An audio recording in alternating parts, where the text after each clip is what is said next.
Here we have the new 2026 Toyota Camry. Now this one comes in the LE trim level in celestial silver. We have ash cloth interior. The powertrain consists of a 225 net horsepower, 2.5 liter naturally aspirated 4-cylinder engine that's mated to an electronic continuously variable transmission. Now as we come around to the front end here, we do get our LED headlamps and a nice kind of subtle front fascia here. This is the base trim, but still a really nice look. They did such a good job when they redesigned these. As we come around to the wheels, these are going to be 16-inch alloy, and I like that we went with the alloy wheel here instead of trying to put a steel wheel and hubcaps on it. So it gives it a really nice look again for this to be the base trim. Now we get passive keyless entry on the front. And then to the door panel here, we have our power door lock controls, rear window lock, power mirror controls. We get one touch up and down windows on all 4 doors, bottle holders, auto high beams, traction control, trunk release, gas cap release, hood release. And then we do have all-weather mats in here, which is nice. You do get a manual tilt as well as telescoping steering wheel.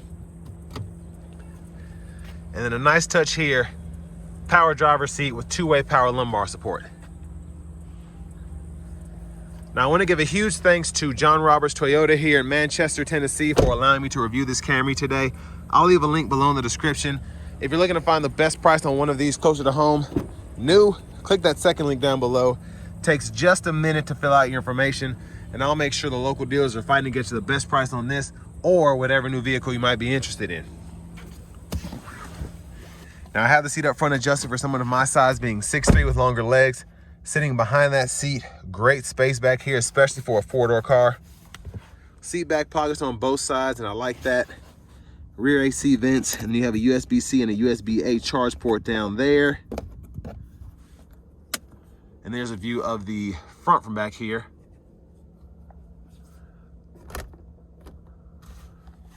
And then this middle seat folds down, and you have the bottle holders there. And then grab handle. You can hang a shirt or a pair of pants there if you need to. Now child locks, lock, unlock there. And excuse the car being dirty, they're doing construction across the street, so every day these get filthy. Gas cap is there, takes regular. And as we come around to the back, I'll pop the trunk. So there's the cargo space here. Very accommodating in my opinion. And we have an all-weather mat here, and you can lift this up, and then you do have access to the spare right there. And then if you want to fold the seat down, you can pull either side. So I'm gonna pull this right side.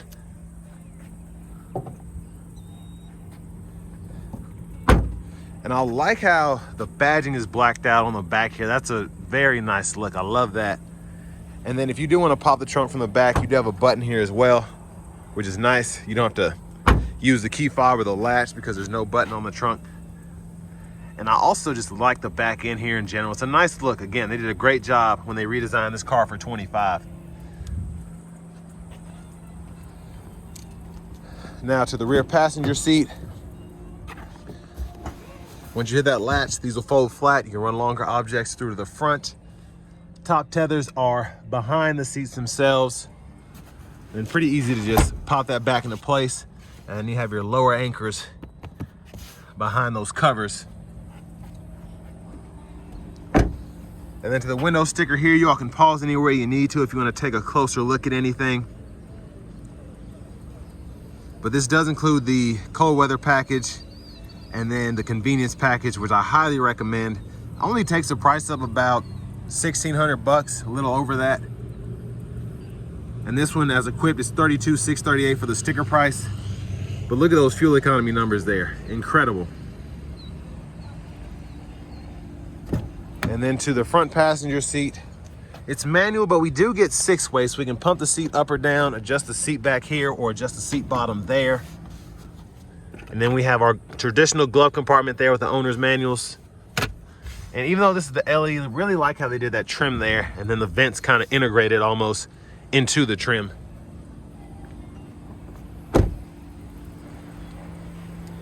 Now as we come back around to the front end, just a quick look in the engine bay. And again, you get that 5th generation hybrid system. So a 2.5 liter naturally aspirated 4-cylinder mated with electric motors, and then yeah, that ECVT. But before we hop in the driver's seat, just a quick look at the blinkers.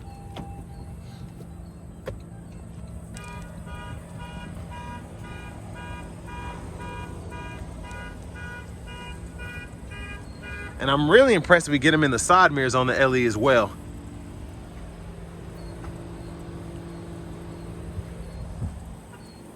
Now let's hop in here. So I'm also impressed that we get what feels to be like a leather wrap. It might be soft text, but regardless, it's not that hard vinyl, so that's a nice touch there. There's the horn. Now over to the radio, you have the Experience Drive Connect if you want to set that up for cloud-based nav, AM, FM, XM radio, Apple Music, Amazon Music, and then you also have the wireless CarPlay, Android Auto compatibility as well. Just a few, you have your S-Flow if you want to cut off the vents to the back. Eco heater, cool, you can turn that on. Heated steering wheel, which is a good, just a great option to have, I think, again, on this LE with the cold weather package. And again, that's why I highly recommend it. And then your settings, general settings, you can change your language or units of measurement there. If you want to change your levels for the sounds, all of that, you can do that there. And a few other options, but pretty simplistic radio setup, which I like, very easy to use.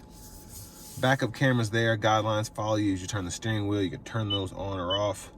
And then you can also kind of change the angle of the backup camera depending on how you want to see it.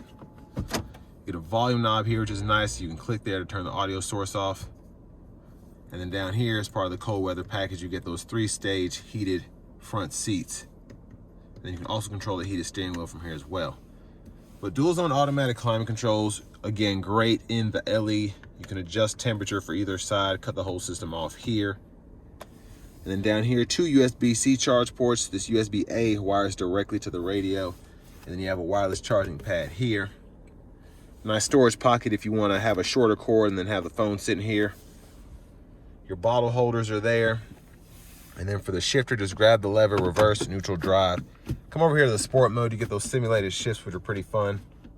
And you can see where you are on the band in that middle part of the gauge cluster. And for the drive mode, you get Eco, Normal, Sport, and then you have EV mode as well. Automatic brake hold and your electronic parking brake. Pull up to engage, hit the brake, press down to disengage. Center console cubby space does include a 12-volt. And there's a look at the back seat from up here. Push this, you do have access to the sunglasses holder. And then over here, we have the LED lights for the front, which is interesting because we only have the more dull yellow bulb in the back. Garage door transmitter is integrated in the rear view mirror. And then vanity mirrors there. Now as we come back to the steering wheel, left side stock, blinkers. You can control those auto low beams there, turn the daytime running lights off there, high beams. And then you do have your intermittent wipers, one time off, intermittent low, high, and then you can adjust the intermittent frequency there, pull up for that fluid. Left side of the steering wheel, you have a phone button, this back button, and these 4 arrows help you go through the middle part of the gauge cluster if you want to change any of that. You can also go to your settings here, and you can change the meter settings if you want to change language or units there. Vehicle settings and all that as well. And then your volume can be adjusted here. Voice recognition. This goes through your audio sources, track list, radio station presets. And then you do have your driving support system here, so you can turn the adaptive cruise on, or you can toggle between the regular cruise there. Adjust the gap adjust for the adaptive cruise, set your speed here, and then this is the lane keeping system. Once all this is activated, you can hit the driving support and you'll get that lane centering with the adaptive cruise for interstate travel, which is pretty nice. And then I forgot to say, hazards are right there. Push button start. Finally, here's the key fob. But next, let's go ahead and take this 2026 Camry LE out on the road for a test drive. So starting the test drive in this Camry LE, again, I really like having the convenience package and the cold weather package here. It really does make this feel like a $33,000 car, and not really missing anything that I would expect for this money. Now, sometimes you can get a base model car and it's like, oh, plastic steering wheel, no heated seats, and it feels cheaper. But the way this is equipped, it still gets you in that same price point, but you have a bunch of the comfort features that you'd want in a mid-trim, even a higher trim, having the heated seats, the heated steering wheel. Of course, you get the standard driving support system here. It's a really nice spec here, in my opinion. Now, these drive so well, and this one's no different. With this one being the LE, I do notice that it rides even smoother because you have the beefier tires, the smaller wheels, no sport tune suspension here. It's just so smooth going down the road.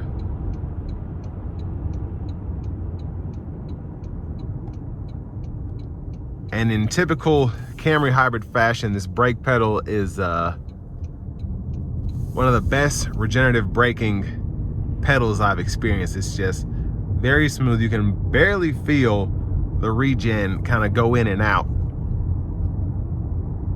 But it's just easy to drive in general, especially if you're going from a traditional Camry, because all Camrys are hybrid now. So if you're used to having a V6 or used to having a 4-cylinder, I don't think you'll be disappointed by the power or the driving dynamics here.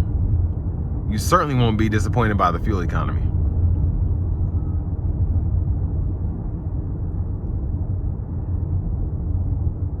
And Toyota has really impressed me here. They don't really have a lot of full-fledged EV options. I mean, you have like a couple plug-in hybrids, but the fuel economy in these is so good. It's, you know, I can see why they don't have that many EV options, even with the plug-ins, because you're getting 52 miles per gallon in the city. It's about what and what with any other car that's electric. But you also have that flexibility as well. You can go to any gas station and it takes you 2 minutes to fill up, as opposed to having to sit at a charger for 45 minutes. But on top of that, the car is so seamless that even going between EV power to gas power, it's just incredible. And you know, that just goes to show that Toyota has a lot more experience with hybrids than most of the other manufacturers do on top of their EVs, because this is just a great driving car, period.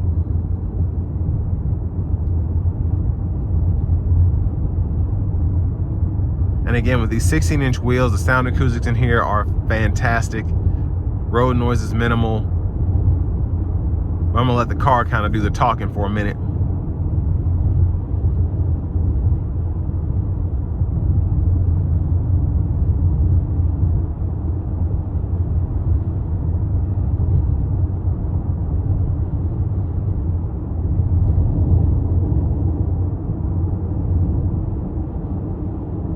And I really like the steering.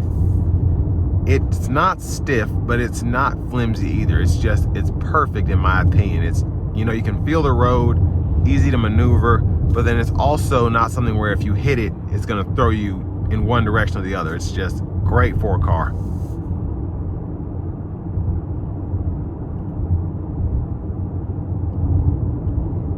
But I do want to give one more huge thanks to John Roberts Toyota here in Manchester, Tennessee, for allowing me to review this car today.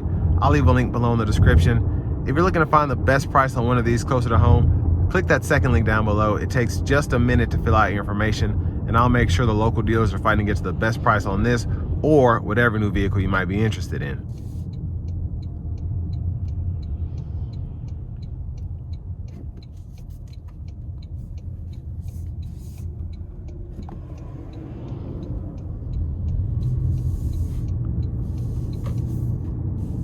Now we're gonna put it in the sport mode and give it a good pull getting on the interstate.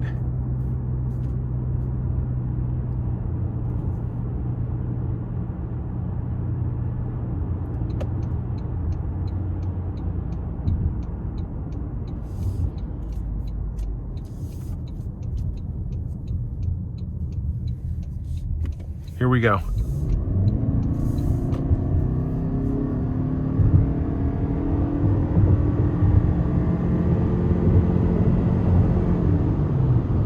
Yeah, that power is crazy. It's so quick, and again, it's a 4-cylinder hybrid engine, but still, the passing power is great. The overall just driving experience is fantastic, but it's 225 horsepower out of this car, and you have that instant torque coming from the electric motor as well, so it really does give you a run for your money, if you will. But we're going to test out the driving support system.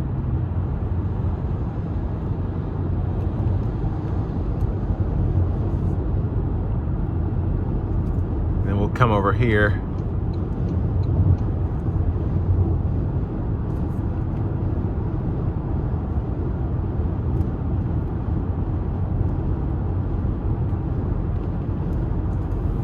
So I have the lane centering on now, the adaptive cruise.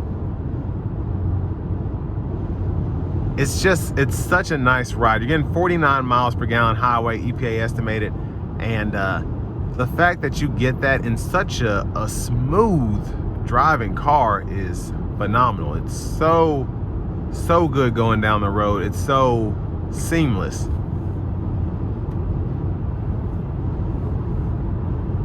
But then on top of that, with this being the kind of car it is, like my space, you saw the space in the back in the walk around portion, but the space from the driver's seat, and I scooted the seat up a bit too, just to get a better angle, but it still has so much room from the driver's seat. The seat is wide for my wider stature, tons of room to spread out here. Headroom is great, and I'm 6'3". It's a phenomenal car, but especially for this price point. All the tech that you get, all the options that this one has with the cold weather and convenience package.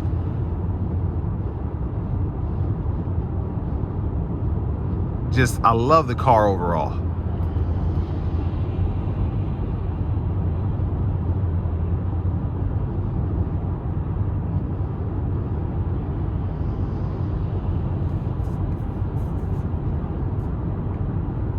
But if you're in the market for something like this, you're looking at the Sonata or the Accord, this might be the best four-door sedan on the market, period, right now. It's a great car. And with all that being said, this will bring me to the end of my review of this 2026 Toyota Camry in the LE trim level.